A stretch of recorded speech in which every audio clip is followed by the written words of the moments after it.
Sesi mengaji, belajar Islam lebih dekat. Assalamualaikum warahmatullahi wabarakatuh. Alhamdulillah, assalatu wassalamu ala rasulillah wa ala alihi wa ashabihi wa man walah wa man tabi'ahum bi ihsanin ila yaumil qiyamah. Qala Allah ta'ala ya ayyuhalladzina amanu taqullaha haqqa tuqatihi wa la tamutunna illa wa antum muslimun, amma ba'd. Alhamdulillah, segala puji milik Allah Subhanahu wa ta'ala sehingga kita bisa hadir di majelis yang disebut-sebut siapapun yang hadir oleh Allah Subhanahu wa ta'ala di hadapan makhluknya di langit, sampai-sampai ikan yang ada di lautan, semut yang ada di dalam lubang memintakan istighfar kepada siapapun yang ikhlas karena Allah untuk menuntut ilmu. Dan Allah Subhanahu wa ta'ala akan mudahkan baginya jalan menuju kebahagiaan, puncaknya kebahagiaan yang hakiki, kebahagiaan yang tidak ada ujungnya, yakni di surganya Allah Subhanahu wa ta'ala. Semoga apa yang kita lakukan merupakan sebab atau menjadi sebab Allah Subhanahu wa ta'ala akan memudahkan urusan-urusan kita di dunia maupun di akhirat. Amin ya rabbal alamin. Jamaah yang semoga dirahmati Allah Subhanahu wa ta'ala, kita lanjutkan pembahasan kita tentang al-iman, tentang rukun iman, dan kita masuk pembahasan akhir tentang rukun-rukun iman, yakni al-imanu bil qadar, iman terhadap takdir, yang mana akan kita jelaskan tentang iman kepada takdir Allah Subhanahu wa ta'ala. Kemudian apa saja yang harus kita imani, yang harus kita yakini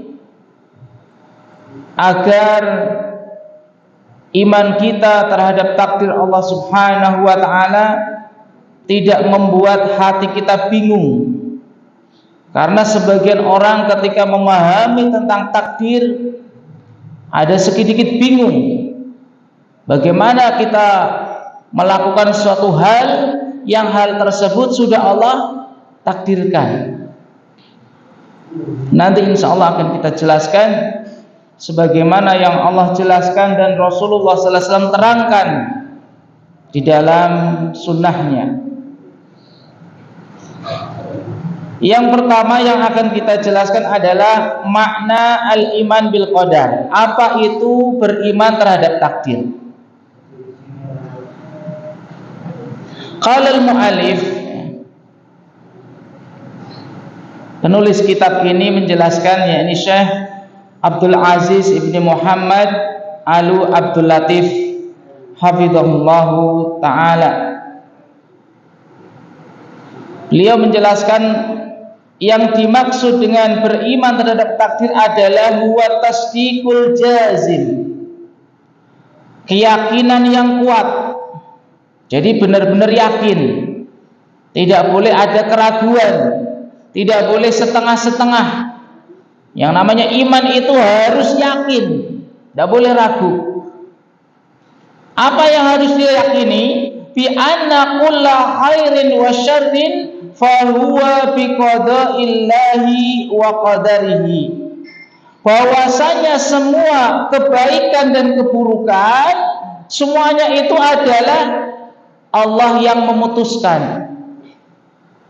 Allah yang memutuskan.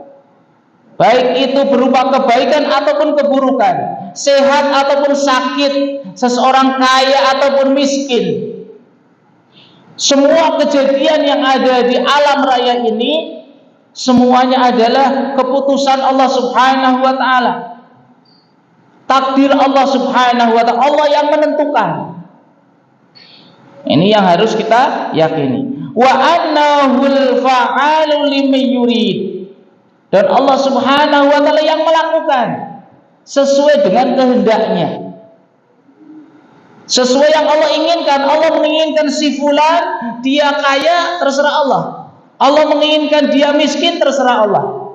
Allah inginkan dia masuk Islam, terserah Allah. Allah inginkan dia tidak diberi hidayah, juga terserah Allah Subhanahu wa taala. La yakunu syai'un illa bi iradatihi. Tidak ada sesuatu pun yang akan terjadi kecuali karena Allah inginkan. Jadi harus kita yakini Allah yang menginginkan. Wala yakhruju syai'un an masyiatihi.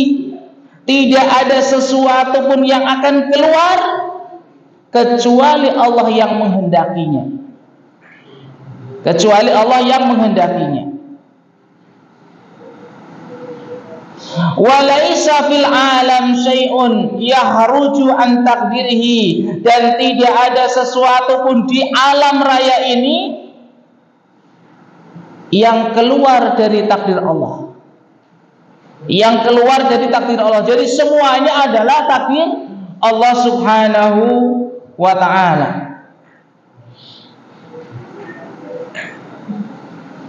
Wala mahida li ahadin anil qadaril maqduri. Dan tidak ada seorang pun yang bisa mengelak. Tidak ada seorang pun yang bisa mengelaknya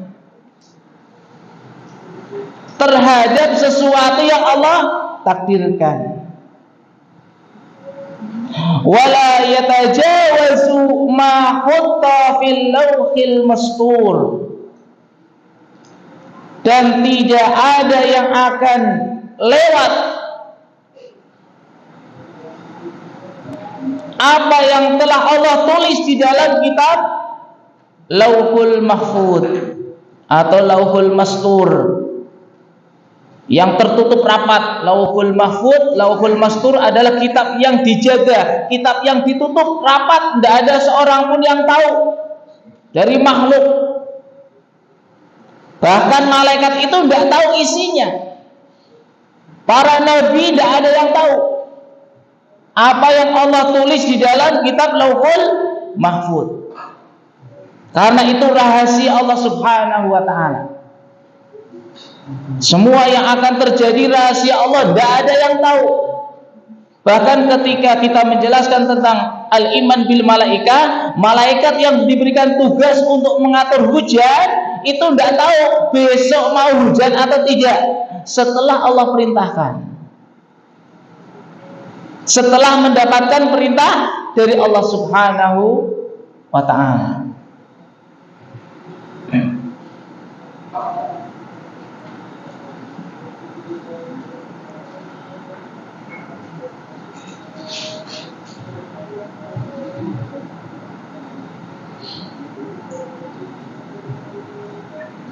Wa annahu khaliqu af'alil ibadi wa ta'ati wal ma'asi. Dan Allah Subhanahu wa ta'ala yang telah menciptakan perbuatan hamba. Jadi perbuatan kita mau melakukan apa saja, itu yang melakukan, yang menciptakan adalah Allah Subhanahu wa ta'ala. Kita ingin ke sini, kita tidak ingin ke sini, kita sholat, tidak sholat pun Allah yang berkehendak, Allah yang mentakdirkan, Allah yang menciptakan. Semuanya tanpa terkecuali. Karena hal tersebut menunjukkan kesempurnaannya Allah Subhanahu wa ta'ala. Sehingga Allah tahu semua, Allah yang melakukan semuanya, Allah yang menghendaki semuanya. Akan tetapi Allah Subhanahu wa taala menjelaskan, walaupun hal tersebut Allah yang melakukan semuanya, yahdi may yasha'u birahmati. Allah memberikan hidayah kepada siapapun yang Ia kehendaki dengan rahmatnya, dengan rahmat Allah Subhanahu wa taala. Wa yudhillu may yasha'u bi hikmatihi, dan Allah ketika menyesatkan seseorang dengan hikmahnya, bukan tanpa alasan. Ini diantara ringkasan nanti yang akan kita jelaskan tentang beriman terhadap takdir Allah Subhanahu wa taala. La yus'alu amma yaf'alu, dan apa yang Allah perbuat tidak akan ditanya, tidak akan dihisab. Allah mentakdirkan si fulan tersesat, Allah mentakdirkan si fulan mendapatkan hidayah, terserah Allah Subhanahu wa taala. Tapi tadi sudah disebutkan, ketika Allah mendapatkan hidayah karena rahmat Allah. Ketika seseorang kok tersesat, tidak mendapatkan hidayah, karena ada hikmahnya. Karena ada hikmahnya. Kenapa dia tidak diberi hidayah? Mungkin karena tidak mau menuntut ilmu, karena tidak mau melakukan kebaikan. Karena manusia diberikan pilihan, dan manusia diberikan kemampuan untuk memilih hal tersebut.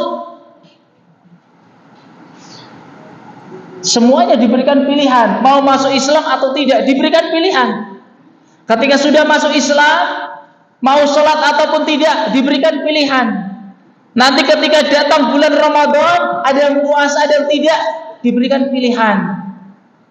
Ketika dia melakukan ibadah puasa Ramadan karena rahmat dari Allah Subhanahu wa taala. Seseorang kenapa tidak melakukan puasa Ramadan? Ada hikmahnya. Karena dia tidak yakin, karena dia tidak beriman, karena imannya lemah, dan yang lain sebagainya. Dan iman kepada takdir Allah Subhanahu wa taala merupakan salah satu rukun dari rukun iman. Sebagaimana hadisnya telah kami sebutkan, ketika Rasulullah sallallahu alaihi wasallam ditanya oleh malaikat Jibril tentang iman, Rasulullah sallallahu alaihi wasallam menjawab, al-imanu an tu'mina billahi wa malaikatihi wa kutubihi wa rusulihi wal yaumil akhir wa tu'mina bil qadari khairihi wa syarrihi. Yang dinamakan dengan iman adalah engkau beriman kepada Allah, para malaikatnya, kitab-kitabnya, para rasulnya, hari akhir, dan engkau beriman kepada takdir baik dan buruk. Dalam sebuah hadis yang diriwayatkan oleh Imam Abu Dawud, Ibnu Majah, dan Imam Ahmad rahimahumullahu taala dari sahabat Ubay bin Ka'ab radhiyallahu an, Rasulullah sallallahu alaihi wasallam bersabda, "Lau anna Allah subhanahu adzaba ala samawatihi wa ahla ardihi la adzabahum ghaira zalimin lahum." Seandainya Allah Subhanahu wa taala mengazab penduduk langit dan penduduk bumi, niscaya akan mengazab mereka semuanya, bukan hanya yang zalim saja, bukan hanya yang zalim, yang tidak zalim pun kena. Ketika Allah ingin menurunkan musibah kepada penduduk langit dan bumi, walau rahimahum kanat rahmatuhu lahum khairan min a'malihim. Seandainya Allah Subhanahu wa taala memberikan rahmat, kasih sayang kepada mereka, dan rahmat Allah Subhanahu wa taala kepada mereka lebih baik dari apa yang mereka lakukan. Ketika seseorang melakukan suatu kebaikan, Allah Subhanahu wa ta'ala pasti akan memberinya lebih dari apa yang dia lakukan, tidak sebanding sama sekali. Berbeda ketika seseorang bekerja, akan diberikan upah sesuai dengan pekerjaannya. Berbeda dengan Allah Subhanahu wa ta'ala, karena rahmat Allah Subhanahu wa ta'ala sangat luas. Walau kana laka mithlu jabali Uhudin dhahaban anfaqtahu fi sabilillahi ta'ala, seandainya engkau berinfak berupa emas sebesar gunung Uhud di jalan Allah, ma qabilahu minka hatta tu'mina bil qadar, maka Allah Subhanahu wa ta'ala tidak akan menerima infakmu sampai engkau beriman terhadap takdir. Ini syahidnya. Ini yang jadi pembahasan kita. Seseorang mau infak seberapapun tidak akan Allah terima sampai dia beriman kepada takdir Allah Subhanahu wa ta'ala. Wa ta'lama anna ma asabaka lam yakun liyukhti'aka wa anna ma akhta'aka lam yakun liyusibaka, dan engkau mengetahui apa yang menimpamu bukan karena engkau telah bersalah,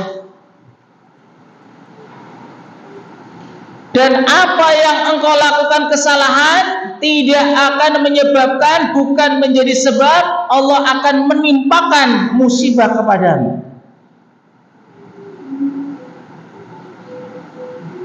Jadi musibah yang terjadi itu bukan karena dia tersalah, bukan karena dia melakukan kesalahan, tapi gara-gara tidak tahu. Kesalahan karena tidak tahu, kesalahan karena lupa, atau sebaliknya. Wa innaka in mitta ala ghairi hadza dakhaltan nar, dan sesungguhnya engkau jika meninggal dunia di atas selain akidah ini, artinya tanpa meyakini takdir Allah Subhanahu wa ta'ala, engkau akan masuk ke dalam neraka. Allah Subhanahu wa ta'ala mengancam melalui lisan Rasulullah sallallahu alaihi wasallam, siapa yang tidak beriman terhadap takdir Allah Subhanahu wa ta'ala terancam masuk neraka, naudzubillah. Kemudian akan kita jelaskan isi dari beriman kepada takdir, karena setiap kaum muslimin pasti meyakini tentang takdir Allah. Yang SD saja hafal. Tapi yang harus kita ketahui apa isinya, apa saja yang harus kita yakini. Para ulama menyebutkan ada 4 hal, 4 poin yang dikenal dengan maratibul iman bil qadar, tingkatan-tingkatan iman terhadap takdir.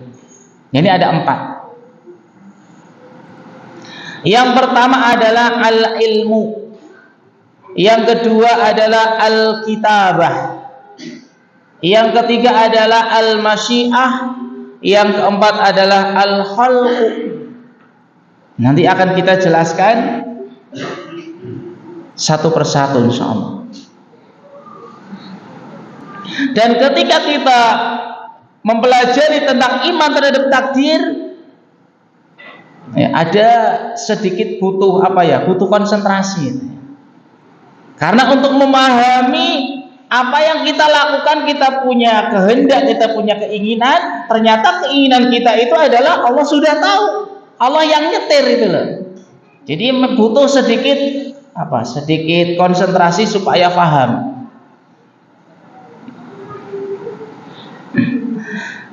Tingkatan yang pertama adalah al-ilmu, yaitu al-iman bi anna Allah ta'ala alima bi kulli syai'in jumlatan wa tafsilan.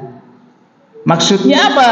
Maksudnya Allah Subhanahu wa taala, kita harus meyakini bahwasanya Allah Subhanahu wa taala mengetahui segala sesuatu secara umum ataupun secara terperinci. Detailnya Allah tahu. Secara umum itu ya ada manusia, ada bangsa jin, ada bangsa ini, ada tumbuhan, ada hewan. Secara terperinci sampai hal yang terkecil. Sampai yang ada di dalam tanah, ada cacing, gerakannya pada malam hari di tengah hutan, ranting jatuh, ya, dan yang lainnya Allah tahu itu secara terperincinya. Sampai yang terperinci, sampai yang kecil, sampai yang ada di dalam hati kita, Allah Subhanahu wa ta'ala mengetahui. Itu harus kita yakini. Itu harus kita yakini. Sehingga ketika kita mau meniatkan sesuatu yang salah, Allah tahu, tidak jadi.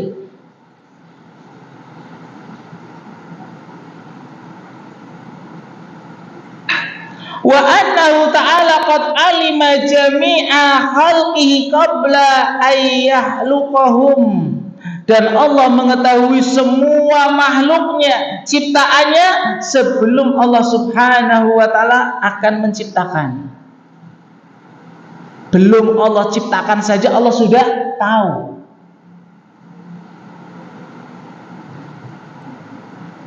Kapan kita akan berkumpul hari ini, sebelumnya Allah sudah tahu. Siapa saja yang hadir Allah tahu. Siapa saja yang hadir kemudian ngantuk juga Allah tahu. Kemudian niatan kalian semua datang ke sini tahu Allah Subhanahu wa ta'ala. Wah, saya mau datang mau ngetes ustadznya. Allah tahu. Saya mau datang benar-benar ingin cari ilmu, ingin tahu tentang agama Islam yang benar. Allah tahu. Ini secara detailnya Allah Subhanahu wa ta'ala mengetahui dan harus kita yakini. Wa alima arzaqahum wa ajalahum wa aqwalahum wa amalahum wa jami'a harakatihim. Dan Allah mengetahui rizki mereka, ajal mereka, umur mereka, ya, ucapan-ucapannya, perbuatannya, semua gerakannya Allah tahu. Ini maksudnya al-ilmu, maksudnya Allah mengetahui semuanya, Allah tahu. Bukan hanya Allah maha mengetahui, ya. Kalau al-alim, Allah maha mengetahui, semua kaum muslimin tahu. Tapi detailnya sampai seperti itu, detailnya jarang sekali yang tahu. Ini maksud anak. Jadi berimannya kita ketika SD, SMP berbeda. Berimannya kita terhadap takdir seperti ini yang harus kita imani sebagai seorang muslim.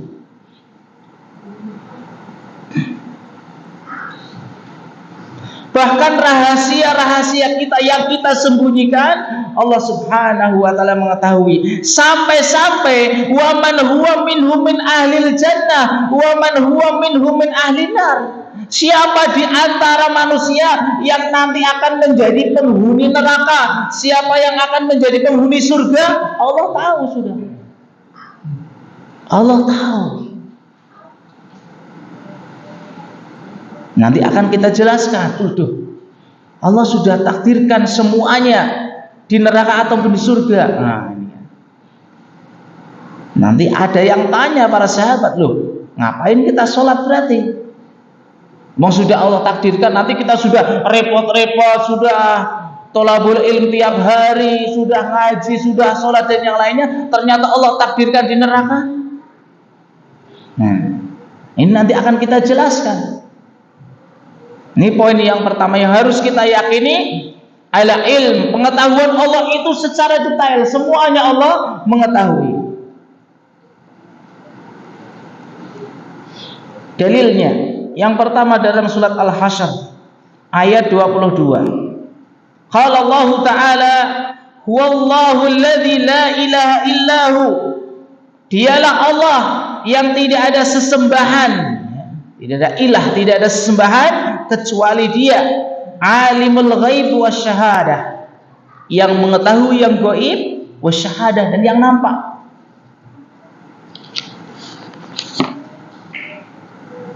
Dalil yang kedua dalam surat At-Talaq ayat 12, wa anna Allah qad ahata bi kulli syai'in ilma.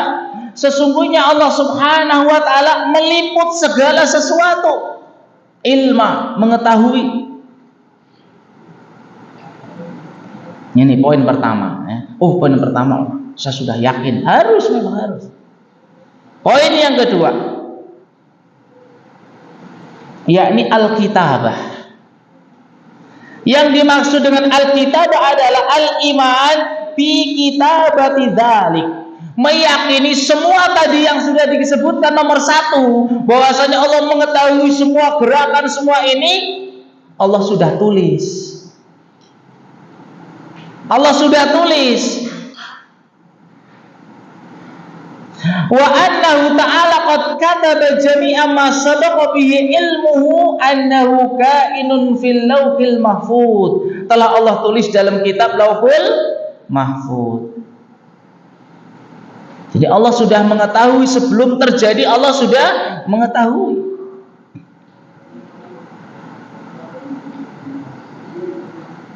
Bahkan sebelum bumi ini ada, sebelum bumi ini ada, sebelum langit itu ada, Allah sudah tahu bahwasanya pada malam hari ini akan Allah pertemukan kita di masjid ini. Ini harus kita yakini.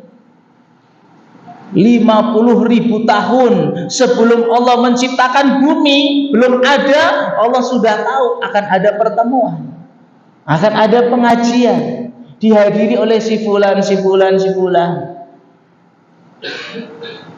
dengan keadaannya masing-masing. Allah tahu. Allah Subhanahu wa taala, Rasulullah sallallahu alaihi wasallam bersabda dalam sebuah hadis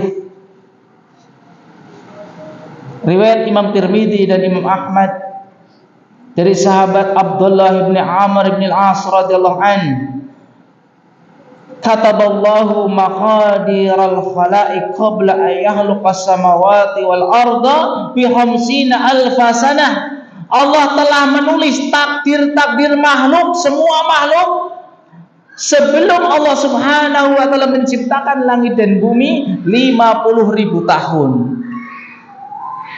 50.000 tahun sebelum Allah ciptakan langit dan bumi, sudah Allah tahu kejadian semua yang ada di bumi, Allah tahu.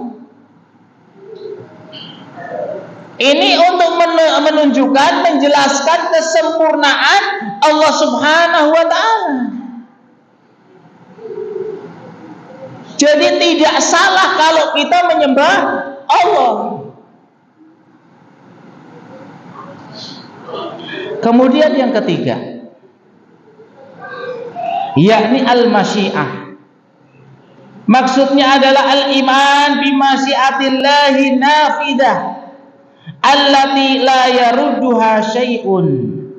Meyakini kehendak Allah, semua yang Allah kehendaki pasti akan terlaksana. Semua yang Allah kehendaki, Allah menginginkan ini pasti terlaksana. Tidak bisa tercegah oleh apapun.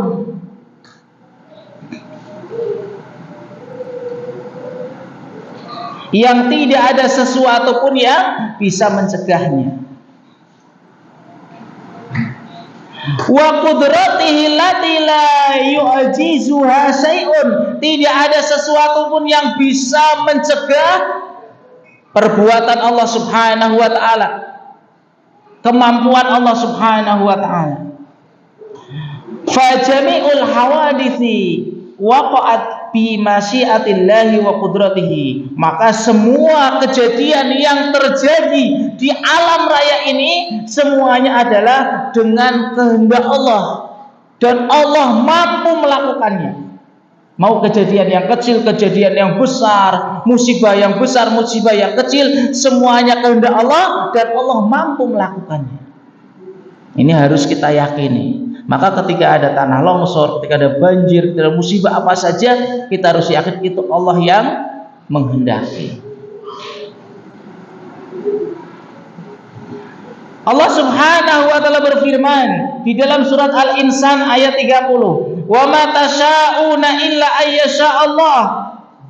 Apa yang kalian kehendaki kecuali Allah yang menghendakinya. Wa yaf'alullahu ma yasha, dan Allah Subhanahu wa taala melakukan apa yang Ia inginkan. Dalam surat Ibrahim ayat 27. Kemudian yang keempat, yang terakhir, tingkatan iman kepada takdir adalah al-khalqu. Maksudnya adalah al-iman bi annahu subhanahu wa ta'ala huwal mujidu lil asya'i kulliha. Semuanya yang ada ini Allah yang mengadakan, Allah yang menciptakan semuanya. Wa annahul khaliqu wahdah. Hanya Allah sendiri yang menciptakan tanpa kerjasama dengan yang lainnya, sendirian, tanpa bantuan. Tanpa bantuan malaikat, tanpa bantuan yang lain, Allah yang menciptakan. Ini harus kita yakini. Wa kullu ma siwahu mahlukun lahu. Semuanya selain Allah adalah ciptaan Allah. Wa annahu ala kulli syai'in qadir, dan Allah Maha mampu atas semuanya. Dalilnya adalah surat Ar-Ra'd ayat 16. Allahu khaliqu kulli syai'. Allah yang menciptakan segala sesuatu. Sampai apa yang kita lakukan, perbuatan kita itu ternyata yang menciptakan Allah. Diri kita ya, ini kita itu yang menciptakan Allah. Sampai perbuatan kita, saya mau minum, saya tidak minum, itu Allah yang menciptakan dan Allah yang menghendaki. Walaupun kita punya keinginan, tapi keinginan kita itu disetir oleh Allah Subhanahu wa ta'ala. Allah Subhanahu wa ta'ala berfirman dalam surat As-Saffat ayat 96, "Wallahu khalaqakum wa ma ta'malun." Dan Allah yang menciptakan kalian dan telah menciptakan apa yang kalian lakukan. Menciptakan diri kita dan perbuatan kita. Akan tetapi semua itu tidak meniadakan kita itu memiliki pilihan dan kudrah atau kemampuan. Nanti akan kita jelaskan setelah sholat isya. Allahumma inna nas'alukal huda wa tuqa wal afaf wal ghina. Subhanakallahumma wa bihamdika asyhadu an la ilaha illa anta astaghfiruka wa atubu ilaik. Assalamualaikum warahmatullahi wabarakatuh.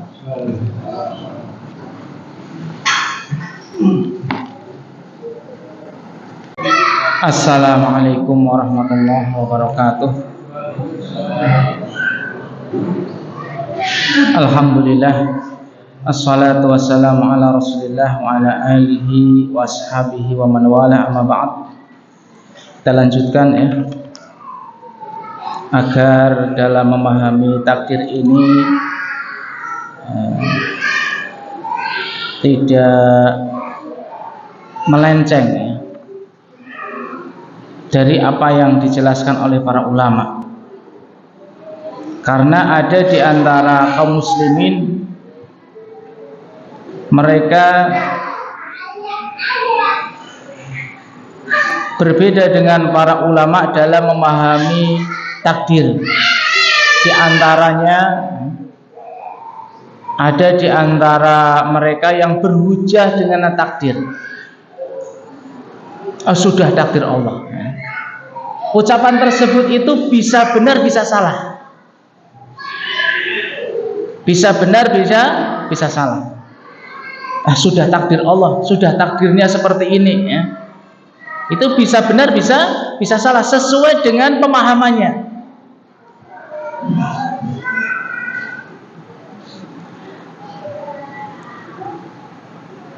Mu'alif menjelaskan, innal imana bil qadar, sesungguhnya beriman dengan takdir, ala mawasofna, apa yang sudah diterangkan ya, kita harus meyakini Allah mengetahui, Allah sudah menulis dalam kitab Lauhul Mahfuz, Allah yang menghendaki, dan Allah yang menciptakan semuanya. Itu 4 tersebut. Hal tersebut la yunafi ayyakuna lil abdi masyiatun. Itu tidak meniadakan bahwasanya seorang hamba itu juga memiliki kehendak fi af'alihi, di dalam perbuatannya. Walaupun Allah sudah mentakdirkan, sudah menulis, Allah yang menghendaki, Allah yang menciptakan, tapi tidak meniadakan bahwasanya kita itu juga punya kehendak ketika ingin melakukan sesuatu. Ya, af'alil ihtariyah, yang di situ ada pilihan. Ya, kita itu diberikan pilihan. Wa qudratun 'alaiha, dan diberikan kemampuan untuk melakukan perbuatan tersebut. Diberikan kemampuan dan diberikan pilihan. Makanya kalau tidak ada pilihan, Allah tidak akan memberikan dosa. Semua perbuatan yang kita tidak ada pilihan, maka Allah tidak memberikan dosa, dipaksa misalnya. Dan sesuatu yang kita tidak mampu juga tidak berdosa. Jadi yang akan Allah tanya itu yang kita di situ ada pilihan dan kita mampu, kok tidak dilakukan. Tapi kalau tidak ada pilihan, dipaksa atau tidak mampu, maka tidak berdosa. Sebagaimana nanti insya Allah akan kita jelaskan. Allah Subhanahu wa ta'ala berfirman tentang kehendak seorang hamba di dalam surat An-Naba ayat 39. Faman syaa takhadha ila rabbih ma'aba. Maka faman syaa, ada di antara manusia yang mereka menginginkan, memilih, menjadikan Allah Subhanahu wa ta'ala tempat kembalinya. Ada di antara manusia yang menginginkan menjadikan tempat kembalinya Allah. Berarti yang menjadikan tempat kembalinya selain Allah juga banyak. Ini yang menunjukkan Allah itu memberikan kita itu kehendak dan pilihan.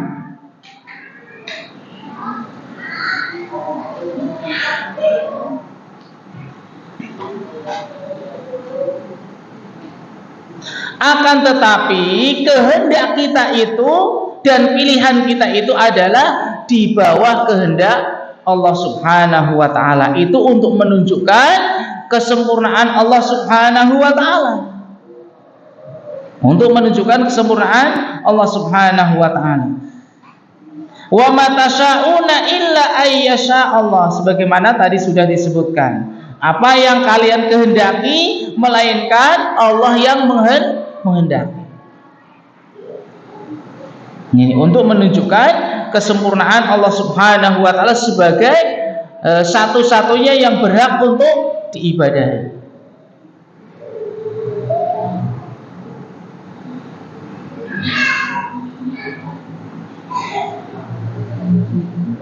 Maka seseorang yang melakukan maksiat ataupun meninggalkan perintah, meninggalkan sholat ataupun melakukan maksiat, ketika ditanya kenapa kamu tidak sholat, kenapa kamu melakukan maksiat, oh ini sudah takdir saya, ini sudah takdir saya. Maka tidak boleh kita berhujah, seseorang itu tidak boleh berhujah dengan takdir Allah Subhanahu wa ta'ala. Kenapa? Karena manusia diberikan pilihan, diberikan kemampuan. Dan takdir Allah Subhanahu wa ta'ala itu sifatnya rahasia. Malaikat pun tidak tahu, para nabi pun tidak tahu takdirnya. Itu hanya untuk menunjukkan Allah itu maha sempurna. Dalam sebuah hadis,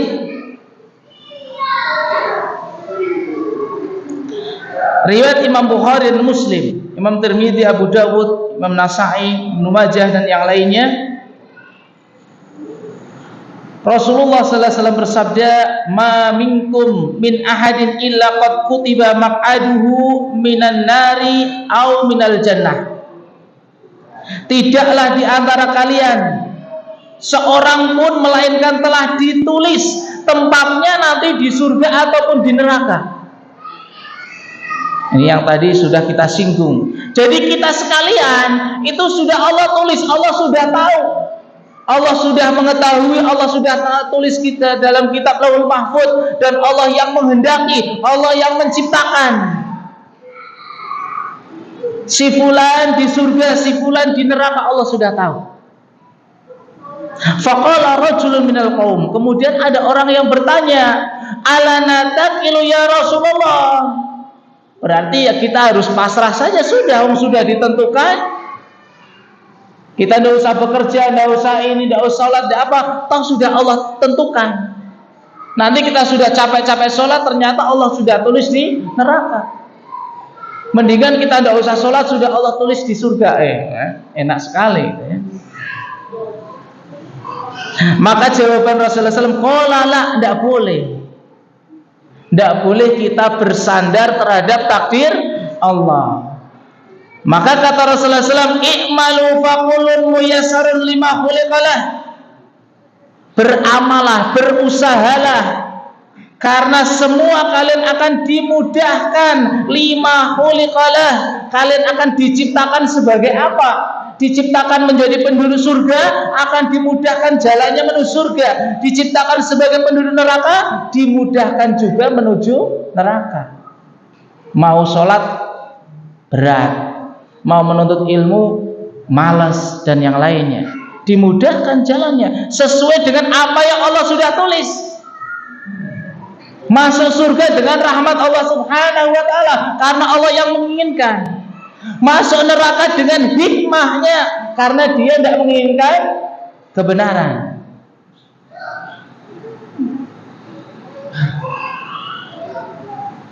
Ini tidak boleh. Rasulullah sallallahu alaihi wasallam memerintahkan kita untuk berusaha dan melarang dari bersandar atau berhujah dengan takdir.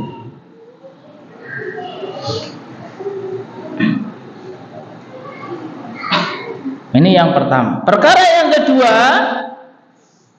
Anallaha ta'ala amara al-abda wa nahahu wa lam yukallifhu illa ma yastati'u.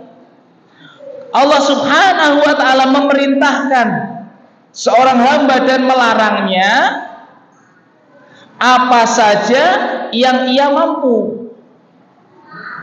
Jadi Allah Subhanahu wa ta'ala tidak mungkin memberikan perintah kepada kita, kewajiban kepada kita yang kita tidak mampu. Pasti mampu, karena kalau tidak mampu tidak berdosa. Jadi pasti mampu, karena kalau tidak mampu tidak berdosa. Allah Subhanahu wa ta'ala berfirman dalam surat At-Taghabun ayat 16, "Fattaqullaha mastata'tum." Bertakwalah kalian kepada Allah semampu kalian. Jadi kalau dalam perintah melaksanakan kewajiban tidak mampu tidak berdosa. Sebagaimana Rasulullah sallallahu alaihi wasallam juga pernah bersabda, "Innallaha qad tajawaza an ummatil khata'a wan nisyana wa mastukrihu alaih." Hadis dalam riwayat Ibnu Majah dari Abu Dzar radhiyallahu anhu. Sesungguhnya Allah Subhanahu wa taala qad tajawaza, dalam riwayat yang lain adalah wada'a, telah meletakkan. Maksudnya Allah itu tidak akan menuntut terhadap umatku karena kesalahan, karena tidak tahu, karena lupa, kemudian karena dipaksa. Maka sangat aneh ketika seseorang melakukan perbuatan dosa, dia berhujah ini takdir Allah. Nanti ketika di akhirat nanti akan berhujah dengan Allah. Allah, ini kan engkau yang mentakdirkan. Saya melakukan ini kan sudah engkau takdirnya. Maka kita katakan kepada orang tersebut, Ya. Suatu ketika dia berjalan, orang yang berujar dengan takdir, coba kita ambil uangnya. Ketika diambil, kamu kok mengambil uang saya? Iya, ini sudah takdir Allah. Nah itu, tidak boleh. Nah, ketika kamu itu tidak melakukan ibadah, Allah akan hukum kamu. Kok kamu berhujah? Sementara ketika saya ambil uangnya, saya berujar dengan takdir, kok kamu dimintai? Ini secara hukum akalnya seperti itu.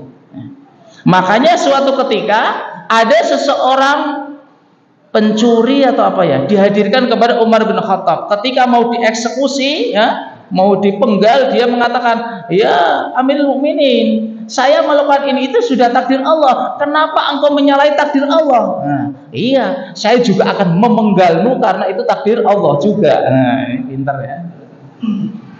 Saya juga akan menghukummu juga karena takdir Allah Subhanahu wa taala. Ini ya. Ini mungkin diantara hal-hal yang harus kita pahami tentang al-iman bil qadar. Kemudian yang terakhir adalah atharul iman bil qadar, pengaruhnya. Pengaruh iman terhadap takdir Allah Subhanahu wa taala. Yang pertama, al-qadar min akba'il dawa'i. Beriman terhadap takdir itu adalah merupakan sebesar-besarnya pendorong alladzi tad'ul farda ilal amali wan nasyat, agar seseorang itu semangat dalam melakukan satu amal. Karena dia yakin Allah itu sudah takdirkan tempatnya nanti di surga ataupun di neraka, maka dia harus bersemangat. Sebagaimana Rasulullah SAW tadi mengatakan, "I'malu faqulun muyassarun lima khuliqalah." Berusahalah, kita diperintahkan untuk berusaha dan akan dimudahkan kemana arahnya. Seseorang yang akan dimasukkan ke dalam surga tentunya akan mudah dalam mengamalkan ibadah kepada Allah. Dan seseorang yang ditakdirkan ke neraka itu juga akan dimudahkan melakukan maksiat. Tiba-tiba ada uang geletak ini, wah mudah sekali, nggak ada orang lihat, kok mudah gitu ya. Tapi ketika mau melakukan ibadah kok sulit sekali. Tentunya sesuai dengan hikmahnya. Memang dia yang menginginkan. Nah, itu juga dia yang menginginkan. Kemudian faedah selanjutnya adalah hiburan bagi seorang muslim ketika dia kehilangan dari dunia, entah kecopetan, entah kehilangan apa saja. Hiburan, kenapa? Ini sudah takdir Allah. Allah yang menghendaki, dan kehendak Allah pasti baik, ada hikmahnya. Seseorang terkena musibah, seseorang terkena penyakit, apapun, kita harus meyakini ada hikmahnya bagi seorang mukmin. Sehingga dia tidak suudzon kepada Allah Subhanahu wa taala, tetap husnudzon, berbaik sangka kepada Allah. Mungkin Allah menimpakan ini supaya saya lebih dekat kepada Allah, supaya saya beristighfar kepada Allah, supaya saya kembali kepada Allah, supaya dosa-dosa saya diampuni oleh Allah Subhanahu wa taala. Karena semua yang Allah takdirkan, yang Allah kehendaki, baik itu baik menurut kita ataupun buruk menurut kita, tapi baik menurut Allah Subhanahu wa ta'ala. Wallahu alam, ini yang bisa kita sampaikan. Mungkin ada pertanyaan satu atau dua. Tafadhal, silakan. Oke.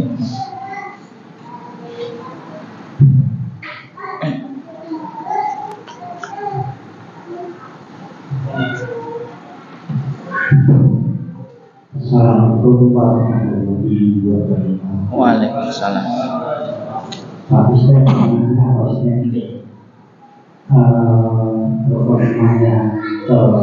Bagaimana kata akhir berarti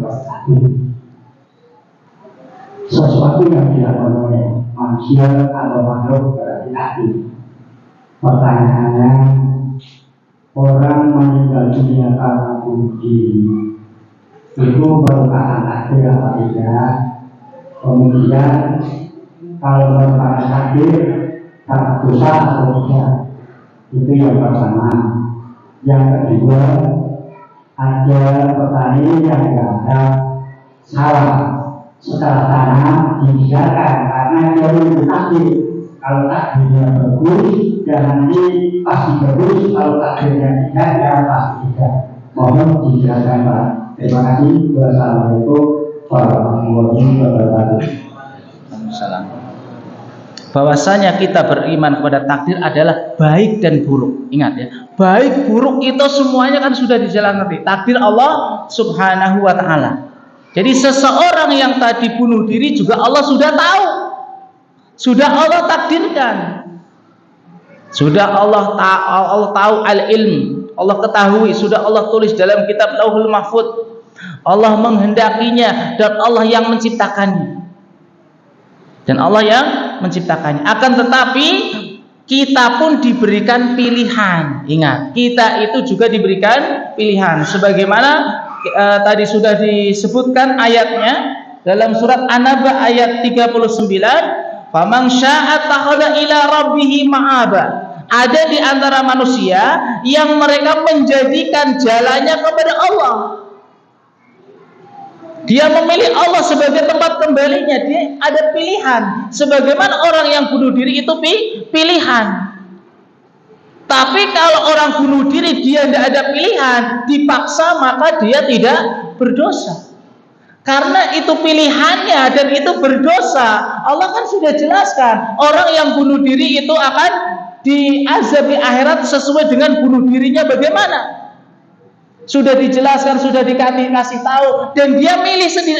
Saya lebih milih bunuh diri daripada saya malu misalnya atau yang lainnya. Itu sudah takdir Allah, tapi itu keinginan dia. Keinginan dia itu yang akan ditanya. Ya, pilihan dia yang akan dihisab nanti di akhirat, sementara keinginan Allah tidak akan ditanya. Sebagaimana tadi sudah dijelaskan, keinginan Allah, kehendak Allah itu tidak akan ditanya. Akan tapi rahasia. Siapa yang tahu? Semuanya itu Allah rahasia. Allah sudah tuliskan dalam kitab Lauhul Mahfuz. Tadi sudah jelaskan, sampai malaikat pun tidak mengetahui. Tapi kita diberikan pilihan. Ya, kita diberikan pilihan. Kemudian yang kedua, apa tadi ya? Petani yang sudah mupuk, pasrahlah. Kotok itu ada yang dibiarkan, panen. Kita sudah kasih pupuk malah tidak panen. Iya, itu takdir Allah. Sama seperti tadi. Itu semuanya takdir Allah. Takdir Allah itu kadang dua hal. Ada yang memang ada sebab akibat, ada yang memang tidak. Seseorang ingin sehat, dia cari obat. Ada orang yang tidak minum obat juga sembuh. Sebagaimana orang bergetar. Orang bergetar menggigil gitu ya. Itu diantara takdir Allah yang dia itu tidak menghendaki. Orang yang jatuh, ya, kepleset, kan orang tidak menghendaki. Tapi kadang Allah takdirkan. Itu untuk menunjukkan Allah itu maha mampu. Jadi maksudnya kalau dibiarkan itu sama ya. Oh, dibiarkan. Pasrah. Iya, ya pasrah. Saya nanam pasrah itu. Mau panen atau tidak, saya tidak pasrah. Itu termasuk dosa. Dia pasrah. Tadi dijelaskan oleh Rasulullah SAW, malu, berusahalah. Kita diperintahkan untuk berusaha. Dan usaha itu bagian dari ibadah. Sementara dia tidak mau berusaha, atau dia kan pilihan. Saya mau nanam ini, saya mau kasih pupuk atau tidak, kan pilihan. Mau dibiarkan atau mau diwatun, ya, dipupuk, terserah. Kan ada pilihan. Kita ada pilihan. Terserah, ya, tidak berdosa. Kecuali kalau ada maksiat di situ. Ya. Ada maksiat, mungkin berdosanya kalau di situ ada unsur menghambur-hamburkan uang. Oh, saya mau naburi, apa saya sudah terserah. Tapi kayaknya tidak ada orang nanam sesuatu istilahnya sampai menghambur-hamburkan ya. Tapi kalau ada niat menghambur-hamburkan itu termasuk dosa ya. Ada dosanya kalau ada niat menghambur-hamburkan. Tapi kalau sudah saya sudah berusaha, pasti ada usaha lah. Ada niatan saya mau ini supaya nanti panen, pasti ada niatan seperti itu. Tapi ketika sudah di sampingnya ada hama, udah pasrah. Nah, kalau sudah seperti itu sudah ada usaha. Dia nyerahnya itu ketika sudah ada usaha, tidak bisa berbuat apa-apa, tidak berdosa, tidak berdosa. Wallahu a'lam. Karena ini urusannya dengan hal dunia ya. Hal dunia itu ya mubah secara hukum asal, dalam hal dunia itu mubah. Tapi kalau ada unsurnya ibadah, maka tidak boleh. Karena dalam ayat tadi adalah ada unsur ibadah ke neraka atau surga. Jadi hubungannya adalah dengan ibadah. Maka dia harus ada pilihannya. Oh alam.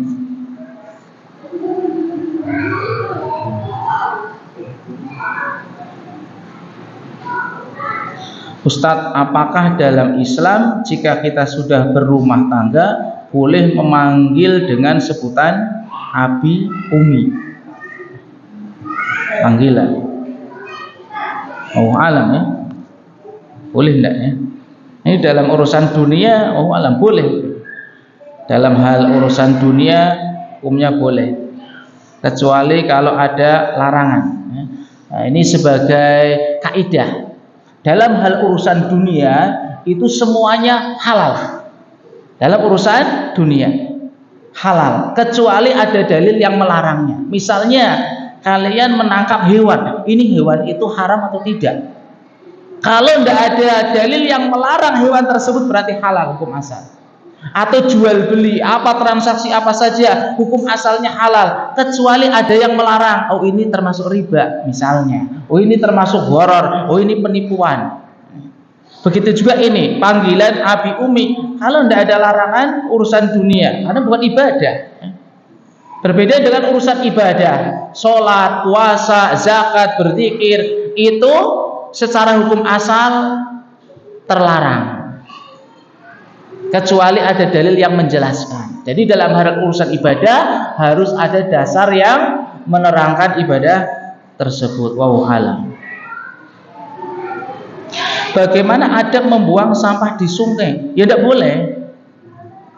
Adab membuang sampah tidak boleh, itu zalim ya, bukan pada tempatnya. Nanti zalim ini hubungannya dengan zalim kepada orang lain. Hubungannya zalim kepada dengan orang lain. Buanglah sampah kepada tempatnya. Karena yang dimaksud dengan zalim itu menempatkan sesuatu bukan pada tempatnya, bukan hanya buang sampah. Ini kaidah semuanya ya. Pokoknya kalau tidak sesuai dengan tempatnya namanya zalim. Zalim yang paling besar adalah berbuat kesyirikan. Karena harus ibadahnya kepada Allah dia letakkan kepada selain Allah. Ini juga termasuk zalim ya di bawahnya. Oh, banyak sekali. Nah, lewat dulu lah. Ustadz, bolehkah kita meminta air ke kiai dengan tujuan untuk kesembuhan penyakit penglaris dagang? Tujuannya untuk kesembuhan wasilah tadi ya. Oh alam, ini harus dirinci ya. Penjelasan ini harus dirinci karena dibolehkan meminta doa. Kalau meminta doa boleh kan minta doa, tapi ini untuk meminta kesembuhan jangan. Doa didoakan itu lah. Beda ya, meminta kesembuhan dengan meminta doa beda. Jadi ini harus ada keyakinan ini sebagai sebab kesembuhan. Di antara sebab kesembuhan mencari obat. Di antaranya dalam Islam ada doa, minta doa orang soleh. Minta doa orang soleh, wah itu pergi ke tempatnya si fulan, tolong saya doakan supaya saya sembuh ya. Atau ya didoakanlah ya. Kalau meminta air, oh alam ya, air untuk minum biar kalau haus ya. Tapi untuk kesembuhan, oh alam ini ya. Kalau dalam Islam ada yang namanya ruqyah, ya, ruqyah itu mungkin. Kalau zaman dahulu yang tidak boleh itu jampi-jampi. Ingat, ya, beda. Nanti mungkin akan kita jelaskan setelah ini, ya. Nanti akan kita masuk ke kitab tauhid, mungkin nanti akan dijelaskan tentang itu, ya. Ada namanya ar-ruqa. Ruqa itu jampi-jampi. Ada jampi-jampi yang syar'i namanya ruqyah, ada jampi-jampi yang kesyirikan yang pokoknya apa ya?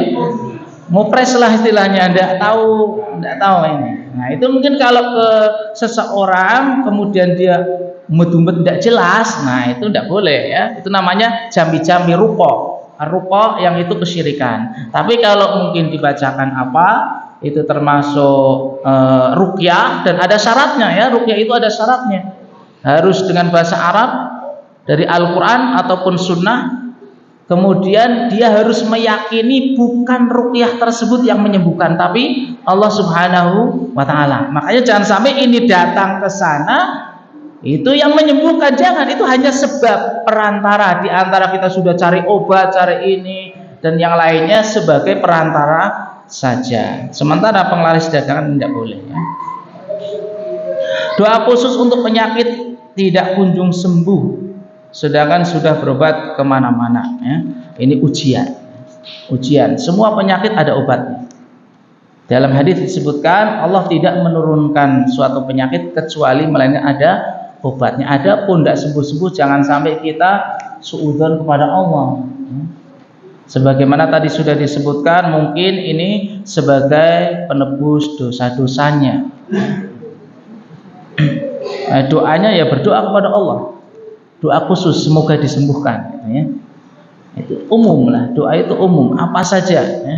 Tidak ada harus doa yang seperti ini, tidak ada itu. Tidak ada. Adanya doa, ya Allah semoga berilah saya kesembuhan. Ya. Isfi anta syafi la syifa illa syifa wa syifaan la yughadiru saqama. Itu diantara doa yang diajarkan. Ya.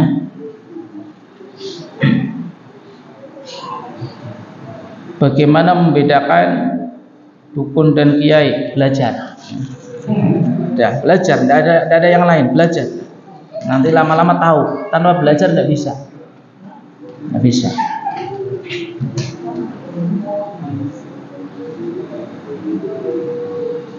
Ustadz, apa yang dimaksud dengan sholat jangan menyerupai binatang? Oh alam, ini yang dimaksud mungkin sujud, ya. Sujud yang kayak gini lah, ininya nempel ke bawah. Karena sujud itu harus diangkat. Oh alam, itu ada larangannya, ya. Sujud yang ininya ke bawah, kayak gini telungkup lah. Harus diangkat. Ustadz, boleh tidak kalau beli obat racikan dengan dokter kafir? Boleh. Boleh. Ini urusan dunia, boleh. Asal tidak ada larangan, tadi kaidahnya.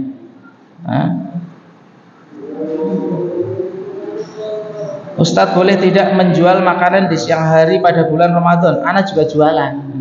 Kan jualan tidak mesti makanan. Bisa minyak yang lainnya. Ataupun tidak mesti semuanya orang puasa, kan ada yang haid, ada yang apa yang haid tidak boleh makan, boleh, ya, tapi jangan sampai terlihat oleh yang puasa, ya. Biasanya ditutup, adab lah, hanya adab saja, ya. Jangan memamerkan terutama makanan kepada orang yang berpuasa. Boleh hukumnya berjualan di siang Ramadan, boleh. Ini tadi sudah. Ada lagi yang mau bertanya?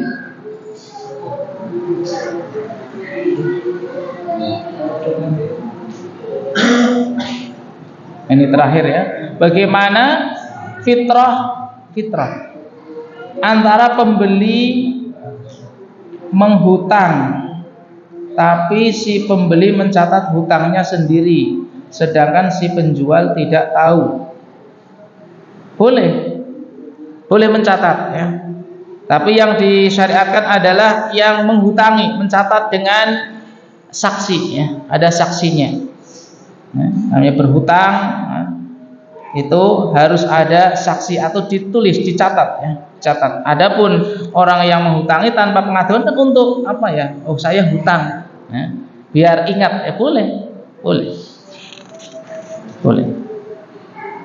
Wallahu alam. Ini yang bisa kita sampaikan. Semoga bermanfaat. Wallahu alam. Kalau ada yang kurang jelas nanti bisa tanyakan kepada ustadz yang lainnya. Allahumma inna nas'alukal huda wa tuqa wal afafa wal ghina. Subhanallahumma wa bihamdika asyhadu an la ilaha illa anta astaghfiruka wa atubu ilaik. Assalamualaikum warahmatullahi wabarakatuh.